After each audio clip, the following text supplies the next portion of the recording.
नमस्ते साथियों, फिज़िक्स की दृष्टि में आप सबका फिर से एक बार स्वागत है और इस बार हम जीसैट 2024 के लिए एटॉमिक एंड मॉलिक्यूलर फिज़िक्स में क्या-क्या इम्पोर्टेंट है, उसका डिस्कशन करने वाले हैं। तो एटॉमिक और मॉलिक्यूलर में से पहला पॉइंट आता है एटॉमिक फिज़िक्स। तो जैसे कि आप जानते होंगे कि एटॉमिक फिज़िक्स में से ये जो 3 इफ़ेक्ट है, उसमें से एक एमसीक्यू आता है। हर बार ये जो मॉडल है या फिर सबसे इम्पोर्टेंट है ये जो वेक्टर एटॉमिक मॉडल है उसमें से कोई एक एमसीक्यू आता है।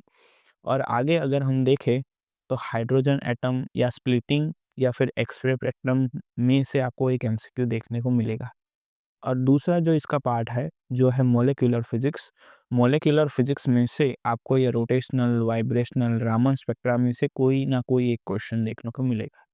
तो जैसे कि आप पूरे पीडीएफ में नज़र डालोगे तो आपसे 5 से 7 question atomic and molecular physics में बनेंगे। तो वो कौन से इम्पोर्टेंट क्वेश्चंस है और वो कहाँ से बनेंगे, कैसे पूछे जाते हैं, उसी का डिस्कशन आज हम एटॉमिक एंड मॉलिक्यूलर फिजिक्स में करने वाले हैं। तो चलिए शुरू करते हैं एटॉमिक फिजिक्स से। हमें पता है कि जहाँ पर भी एटॉमिक फिजिक्स की बात आती है वहाँ शुरू होता है बोर्स थियरी ऑफ मॉडल से हाइड्रोजन लाइक एटम। हमें पता है कि Bohr's quantization L is equal to mv और NH कट होता है। इसको आगे जाने दें तो इम्पोर्टेंट हमारे लिए ये है रेडियस का फॉर्मूला। कभी कभार पूछ लेते हैं कि रेडियस कितनी होनी चाहिए, वैल्यू दे देंगे तो आपको इसमें वैल्यू पुट करके ढूंढ लेना है, ठीक है। अब आगे देखते हैं, खास करके एनर्जी वाला हमारे लिए बहुत इंपॉर्टेंट है। वो जस्ट बता देंगे कि कौन से ऑर्बिट में है। तो हमारे पास एनर्जी का इक्वेशन है E is equal to -13.6 z² by n²। जहाँ यहाँ पर n की वैल्यू रख दीजिए, आपको एनर्जी मिल जाएगी। और ये भी एक इम्पोर्टेंट है रिडबर्ग कांस्टेंट। रिडबर्ग कांस्टेंट ढूंढने का नहीं बोलेंगे, डायरेक्ट उसकी वैल्यू हमें याद रखनी है। उसका यूनिट क्या होता है? Metre inverse. आगे देखें थोड़ा आप। अब जैसे-जैसे इसमें आगे बढ़ते जाएँगे, ये हाइपर फाइन स्ट्रक्चर, ये भी ये हाइड्रोजन स्पेक्ट्रम भी इम्पोर्टेंट पॉइंट है। कहाँ से कहाँ वो जा रहा है, कब वो Lyman, Balmer, Paschen, Brackett and Pfund बना रहा है, आपको पता है 1, 2, 3, 4 एंड 5 है। और इसके लिए पूछे जाने वाला इम्पोर्टेंट इक्वेशन है ये, nu bar is equal to 1/λ R Z square 1/ni² minus nf²। ये इतना इम्पोर्टेंट है कि हर बार आप 21 का पेपर चेक करो, 22 का करो या 23 का करो, उसमें से इसी इक्वेशन पे से एमसीक्यू पूछे गए हैं। तो इसका हमें ध्यान रखना है। वो हर बार पूछेंगे। एन की वैल्यू लाइमन के लिए हमें पता है 1 है, बामर के लिए 2 है, वैसे ही आगे बढ़ती जाएगी। तो इस चीज़ का हमें थोड़ा ध्यान रखना है। अब आगे देखते हैं बाइंडिंग एनर्जी पे। बाइंडिंग एनर्जी क्या है और कैसे फाइंड करनी है, ये आप थोड़ा देख लीजिएगा। अब नेक्स्ट, ये मैंने क्वांटम मैकेनिक्स में भी बताया है और यहाँ भी आपको बता रहा हूँ कि relation between energy and frequency के काफ़ी सारे इक्वेशन है। E is equal to h nu, h c by lambda, h c nu bar, h cut omega, ये सारे रिलेशन एक दूसरे में बहुत ही हेल्पफुल रहेंगे, ठीक है। तो इसको भी थोड़ा याद रख लीजिएगा। ये ऐसे करके ये हमारा शायद पहला पॉइंट यहाँ पर ख़त्म होता है। दूसरा पॉइंट आता है समरफिल्ड मॉडल। और ये जो इक्वेशन है ना, B/A K/N, ये जो क्या प्रिंसिपल नंबर है और दूसरा गॉन क्वांटम नंबर है, यानी एजीमुथल क्वांटम नंबर। इसी एम इसी इक्वेशन के बेस पे 2021 का एक क्वेश्चन है, जस्ट दिया गया है। बी और ए का वैल्यू दे दिएंगे, बी और ए का वैल्यू रख लेना, K/N रख लेना, तो आपका आंसर मिल जाएगा। तो ये एक उतना इम्पोर्टेंट है, ठीक है। तो इसको याद रखिएगा। अब आगे देखते हैं। आपको पता होना चाहिए कि n इज इक्वल टू 1, अगर दोनों इक्वल है तो वो सर्कुलर है, अदरवाइज वो इलेप्टिकल ऑर्बिट बनती है। अब ये बेसिक नॉलेज तो हमें होना ही चाहिए कि प्रिंसिपल क्वांटम नंबर क्या है, कैसे लिखना है, एजीमुथल क्वांटम नंबर क्या है, कैसे लिखना है, मैग्नेटिक क्वांटम नंबर, और last but not the least magnetic spin quantum number कैसे लिखे जाते हैं, ये हमें याद रहना ही चाहिए। तो एक बार इसको भी आप रिवाइज कर लेना। आगे आते हैं, लार्मर फ्रीक्वेंसी पे एक क्वेश्चन पूछा गया है पिछली बार भी। तो ये जो 2 पॉइंट है वो हमारे लिए इम्पोर्टेंट है, बोहर मैग्नेट्रॉन, लार्मर फ्रीक्वेंसी और ऑप्टिकल मैग्नेटिक डायपोल मोमेंट। तो इसको आप थोड़ा ध्यान से एक बार देख लेना। अगर वैल्यू दे जाए तो आपको समझ में आना चाहिए, और इसका तो फॉर्मूला भी डायरेक्ट पूछा गया है। आगे देखें अब, स्टर्लन-गर्लैंड्स एक्सपेरिमेंट एक बार देख लेना, ज़्यादातर उसमें से कोई क्वेश्चन नहीं आते हैं। अब आ गए हैं हमारे वेक्टर एटॉमिक मॉडल, और हमारा मोस्ट मोस्ट मोस्ट जो इम्पोर्टेंट क्वेश्चन बनता है, वो इस से बनता है लेजेंडर जी फैक्टर। ये क्वेश्चन इस बार पूछा ही जाएगा कि लीजेंडर जी फैक्टर फाइंड कीजिए। आपको जे, एल, एस और डायरेक्ट वैल्यू नहीं देंगे, कुछ भी करके वो देंगे। एस 2 बना लिया, ये 3 बना लिया, जैसे लिखते हैं ना 2p3। तो आपको पता है कि जो टोटल स्पिन है वो जे है, एल जो है वो स्पिन है, और एस जो है वो भी स्पिन है। तो उसकी वैल्यू क्या-क्या होगी एज़ीमुथल क्वांटम आंक, और मैं स्पिन क्वांटम नंबर की बात कर रहा हूँ, तो ये एक बार देख लेना है। डायरेक्ट अगर आप रख सकते हैं, या तो इसके रख लीजिए कि इफ एज इक्वल टू 0 है, देन लीजेंडर जी फैक्टर हमारा 1 होगा, और spin motion L is equal to 0 है, तो हमारा जो लेजेंडर फैक्टर होगा वो 2 होगा। तो ये बहुत ही इंपॉर्टेंट इक्वेशन है, इसलिए मैंने यहाँ पर आपको भार दे के बताया। चलिए अब आगे देखते हैं। हाइपर फाइन स्ट्रक्चर, इसी की मैं बात कर रहा था। ये लिखने का तरीका है एल जी, ये उसकी क्या है, मल्टीप्लिसिटी है, और ये जो एन है, तो इसमें से आपको बता देंगे कि कौन सी वैल्यू क्या है ये भी, और उसका सिलेक्शन रूल क्या है ये भी। तो ये आपको एक थोड़ा सा देख लेना है, ठीक है। अब ये जो लाइन मैंने किस लिए बनाई है, क्या कि आपको पता है कि ऐसे ही इलेक्ट्रॉन्स भरे जाते हैं, 1s2, then 2s, 2p, 3s, 3p, उसके बाद 4s आएगा, फिर 3d आएगा। तो ये बहुत सी चीज़ों में काम आता है। जब भी आप इलेक्ट्रॉन भरेंगे, फिर आपको पता चलेगा कि वे एलएस कपलिंग है या जेजे कपलिंग है, या उसके अलावा।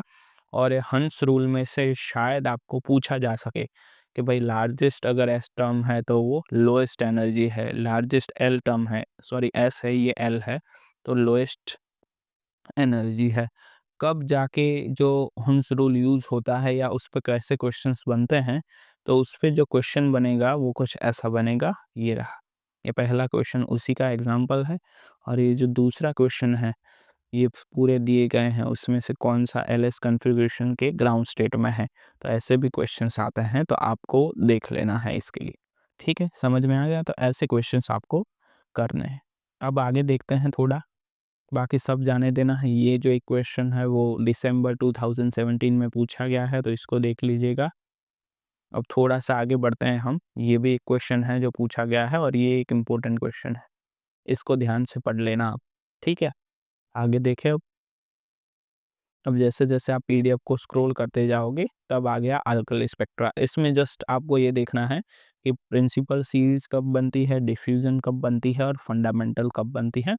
भगवान ना करे कोई क्वेश्चन आ गया इसमें से कि भई ये प्रिंसिपल है या डिफ्यूज़न है या फंडामेंटल है, तो आपको याद रखना है। बाकी इसमें से कुछ इम्पोर्टेंट है नहीं। अब आगे देखते हैं पीडीएफ में। अब आ गए हैं हम ज़ीमन इफ़ेक्ट। तो आपको पता है एक ज़ीमन इफ़ेक्ट है, ये एक स्टार्क इफ़ेक्ट है। तो ये 2-3 इफ़ेक्ट है, और दूसरी रामन इफ़ेक्ट है, जहाँ से क्वेश्चंस आता है। तो यहाँ पर क्या पूछना है कि नॉर्मल ज़ीमन इफ़ेक्ट क्या है?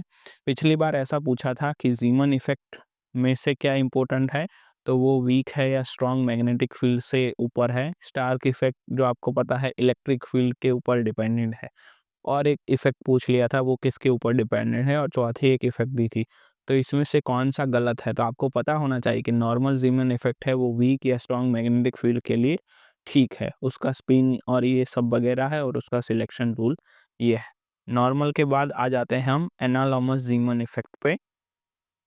एनालॉमस ज़ीमन इफ़ेक्ट जो है, ये भी एक क्वेश्चन 2017 में पूछा जा चुका है। एनालॉगस ज़ीमन इफ़ेक्ट में जो मैग्नेटिक फील्ड है वो वीक ही यूज़ होता है। तो ऐसे कंपैरिज़न करके आपको ये क्वेश्चंस पूछ सकते हैं। उसका सिलेक्शन रूल ये है, ये मल्टी प्लेट स्टेट में S is not equal to 0 है। ठीक है, कब ज़ीमन हो रहा है, कब नॉर्मल या कब एनोमल ज़ीमन इफ़ेक्ट हो रहा है, ये भी आप ध्यान रखिएगा। ठीक है? अब थोड़ा आगे देखते हैं, ये ज़ीमन इफ़ेक्ट का यही 2 पॉइंट कंपैरिज़न पे पूछते हैं। थर्ड जो इफ़ेक्ट है हमारे लिए वो है पास्चन-बैक इफ़ेक्ट। उसमें क्या होता है, मैग्नेटिक फील्ड स्ट्रॉन्ग होता है, और नंबर ऑफ लाइन्स कितनी बनती है, 2 या 3 बनती है। उसके लिए सिलेक्शन रूल क्या है और वो कैसे होता है, बस इतना देख लेंगे तो आपको कंपैरिज़न में आ जाएगा। और बहुत ही इम्पोर्टेंट हमारे लिए ये है स्टार्क और ज़ीमन दोनों इफेक्ट। तो स्टार्क क्या है आपको पता है, सब में स्प्लिटिंग ऑफ एनर्जी लेवल्स ही होता है, लेकिन इसमें in presence of electric field है। ज़ीमन में क्या था, in presence of magnetic field था। इसमें भी दो प्रकार है, लीनियर स्टार्क इफेक्ट जो वीक फील्ड से आता है, जो प्रोपोर्शनलिटी वाला रिलेशन दर्शाता है, और ये क्वाड्रेटिक स्टार्क इफेक्ट जो एक स्ट्रॉन्ग फील्ड से आता है और जिसका रिलेशन लीनियरली नहीं है, स्क्वायर है, पोलराइजेशन के फॉर्म में दिया जाता है। तो यहाँ से एक थियोरेटिकल क्वेश्चन आने की संभावना है इन 2, 3, 4 इफेक्ट में से। तो ये थोड़ा इम्पोर्टेंट हमें देख लेना। इलेक्ट्रिक फील्ड रिमूव करने के बाद जो लीच एंडेसी है वो पार्शियली रहती है या नहीं रहती है, ये भी एक थोड़ा देख लेना, ठीक है। तो यहाँ से आई थिंक एक क्वेश्चन आएगा। और दूसरा जो इम्पोर्टेंट थिंग मैं बताने जा रहा हूँ वो ये है, ये इस सिंबल को आप रट लीजिएगा कि एल क्या है, एन क्या है, एफ क्या है, पी क्या है। इसमें से आपको कहीं ना कहीं वो मेन क्वांटम नंबर यानी प्रिंसिपल क्वांटम नंबर क्या है, एजीमुथल क्वांटम नंबर क्या है, मैग्नेटिक या स्पिन क्वांटम नंबर क्या है, वो निकालने का टर्मिनोलॉजी पूछ सकते हैं। तो उसी तरह से आप थोड़े तैयार रहिएगा। तो शायद यहाँ हमारा जो फर्स्ट पार्ट था एटॉमिक फिजिक्स वो ख़त्म हो जाएगा। ओके, एक्स-रे स्पेक्ट्रा बाकी है। एक्स-रे स्पेक्ट्रा में यही इक्वेशन है जो मॉडर्न फिजिक्स में भी मैंने बताया था, लैम्ब्डा वाला, जो वोल्टेज के ऊपर डिपेंडेंट है। ये जस्ट देख लेना है, उसका सिलेक्शन रूल है, बाकी कुछ नहीं है। अब ये पार्ट 2 आ गया। पार्ट 2 हमारा क्या है? पार्ट 2 हमारा मॉलिक्यूलर फिजिक्स है।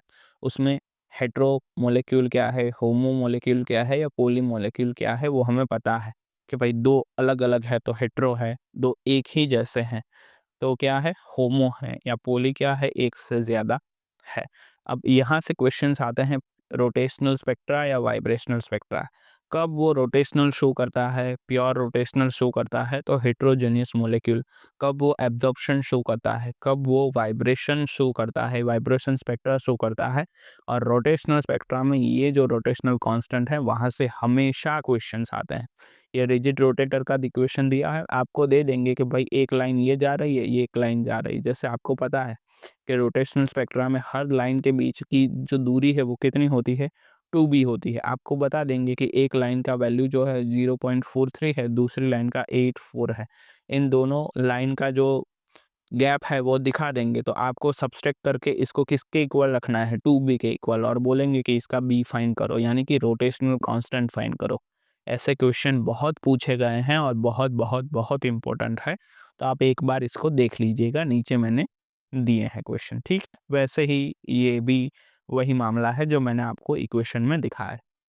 अब नॉन रिजिड रोटेटर के लिए ये इक्वेशन है, उसके लिए दूसरा है, मतलब ये वाला है, तो ये वाला आपको यूज़ करना है, ठीक है। तो ऐसे क्वेश्चंस बनेंगे, आप एक बार ये क्वेश्चन या उसके ऊपर वाला ये क्वेश्चन चेक कर लेना। ऐसे क्वेश्चंस काफ़ी सारे पूछे गए हैं जी सेट में।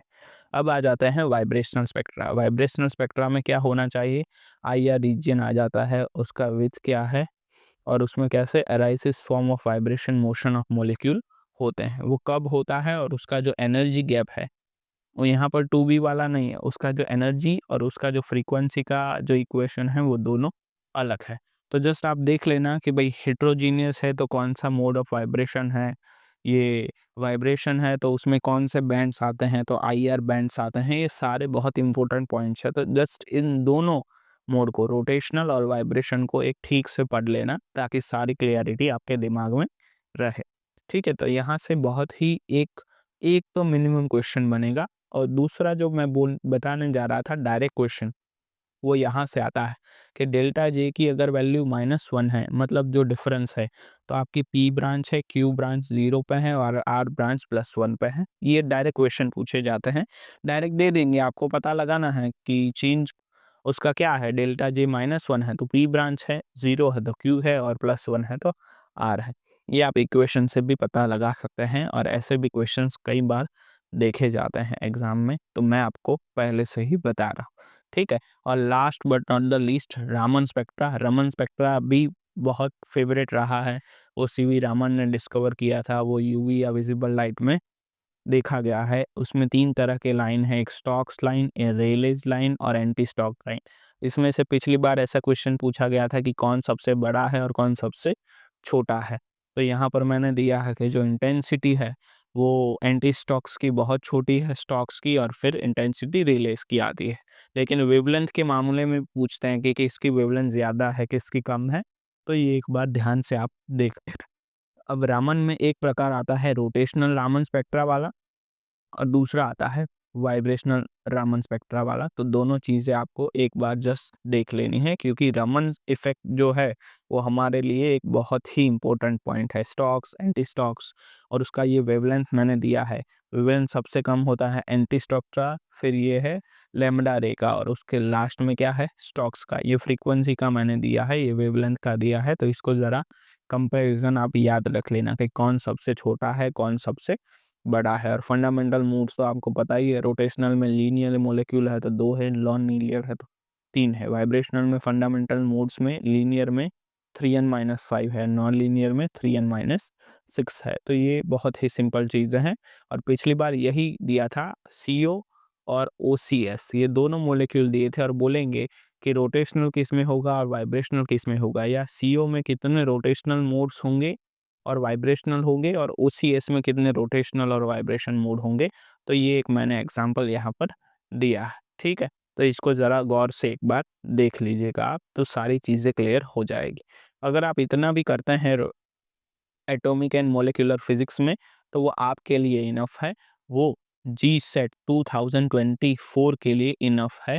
अगर आप एटॉमिक एंड मॉलिक्यूलर फिजिक्स में से आप इतना देख लेते हैं, बाकी जस्ट 1 या 2 दिनों में ही मैं GSET 2023 का फुल पेपर सॉल्यूशन जो है वो इसी यूट्यूब चैनल पे अपलोड करने वाला हूँ। तो आप लोग बने रहिएगा फिजिक्स की दृष्टि के साथ। ये सारी नोट्स, ये PDF मैंने इसी वीडियो के नीचे डिस्क्रिप्शन में दिया हुआ है, वहाँ जाके आप डाउनलोड कर सकते हैं।